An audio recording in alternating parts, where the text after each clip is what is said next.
So a few years ago, Neil Crompton went to Pikes Peak and did a story on, well, someone climbing the mountain in a car, funnily enough. But when he came back, he came to the commission and said one of the things they did the night before the race was they had all the race cars downtown, and it was really very interactive with the fans, and we should do it.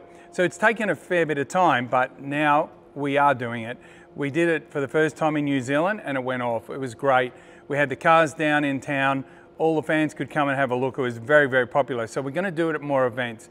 Darwin being the next one we're going to do it at. So the problem we have is there's no fan on the engine like a road car, no electric fan in here.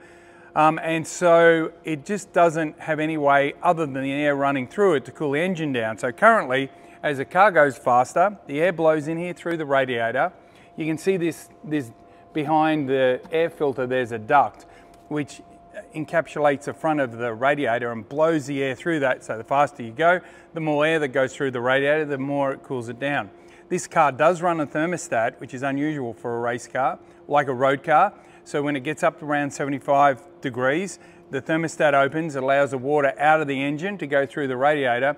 But at that point, it's starting to get warm. And at the normal road speed limits, we don't generate enough fresh air going through the radiator to keep the cars cool at a place like Darwin. So what's happened is Supercars have authorised us to build a cooling system just for the opportunity to drive the cars in and out of town. So we pull that radiator duct out of here, and then we slide in this cowl with these two electric fans on it. Now they drain around 40 amps, and so that's a lot for the alternator on these cars to handle.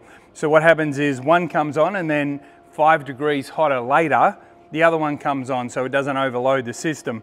And that keeps the car cool. So then when we get back to the track, we pull these out, unplug them all, need to tidy up the wiring a bit here anyway, and put the cowl back in, and job done.